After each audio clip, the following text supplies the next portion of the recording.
আমার শহীদ পিতা মৌলানা মতিউর রহমান নিজামী। মাঝে মাঝে অবাক লাগে, ৭১ সালে ওনার বয়স কত ছিল?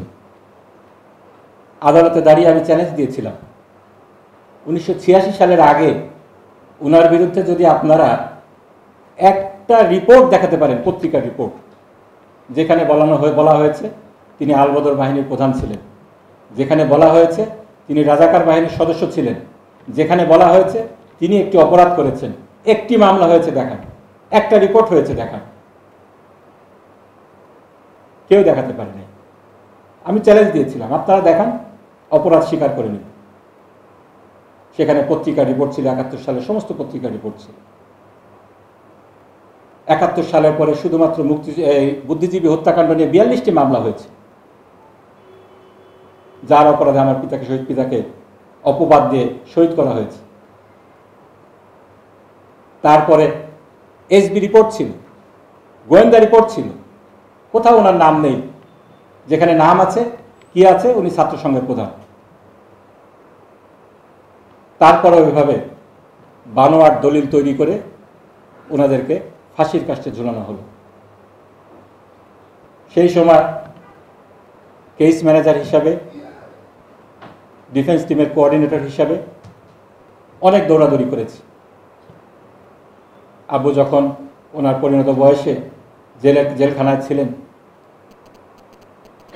বলতেন, তোরা যখন আসিস সেই দিন সকাল থেকেই চাতক পাখির মতো তাকিয়ে থাকি, কখন আসবি।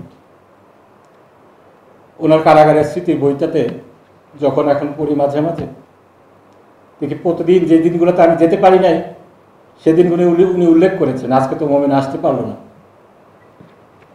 এখন মনে হয় এত দৌড়াদৌড়ি কেন করেছিলাম। সেই দিনগুলোতে আব্বুকে যদি আরেকটু বেশি সময় দিতাম, আরেকটু যদি পাশে থাকতে পারতাম, তাহলে হয়তো ভালো হতো। এই বৃদ্ধ মানুষগুলাকে, আব্বুকে রাত্রেবেলা সেই চিটাগাঙে নিয়ে যেত, চিটাগাঙে সারাদিন কেস চলতো, রাত্রেবেলা আবার নিয়ে এসে সকালবেলা ঢাকার ট্রাইব্যুনালে মামলাতে উপস্থিত করা হতো। ওনার পিঠে ব্যথা ছিল, বারবার আমরা বলার পরেও এইগুলোর কোনো সুরাহা হয়নি। ইচ্ছা করে তারা কষ্ট দিত। আমার ছোট ভাইকে বাংলাদেশের পাসপোর্ট, সে তখন মালয়েশিয়া ইসলামিক ইউনিভার্সিটির অনার্সের শেষ বর্ষের ছাত্র, একটা ভুয়া রিপোর্ট করে সেখানে বসে বলে সে ষড়যন্ত্র করছে, তার পাসপোর্ট রিনিউ করলো না, তাকে চলে আসতে হবে পড়াশোনা শেষ না করে। সেই আব্বুর মামলা ফেলে একবার মালয়েশিয়ায় দৌড়াই, একবার দেশে দৌড়াই।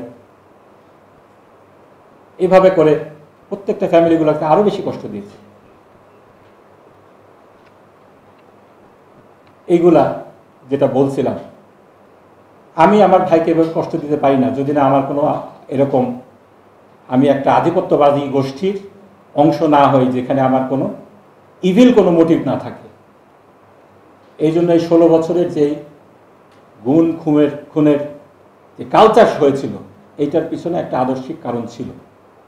প্রিয় ছাত্র ভাইয়েরা, তোমরা সবাই ছাত্রছাত্রীরা অত্যন্ত মেধাবী, তোমাদেরকে এইগুলো নিয়ে কাজ করতে হবে।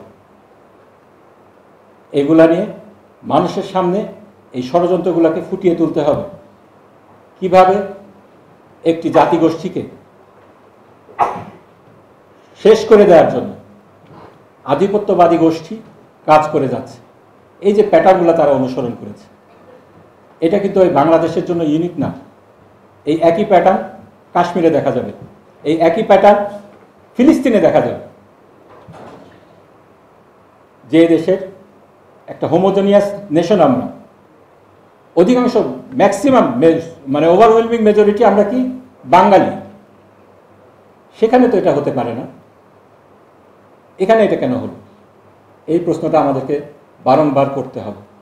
কিভাবে হলো, কেন হলো, এটাকে কিভাবে প্রতিরোধ করা যায়, এটা আমাদেরকে খুঁজে বের করতে হবে।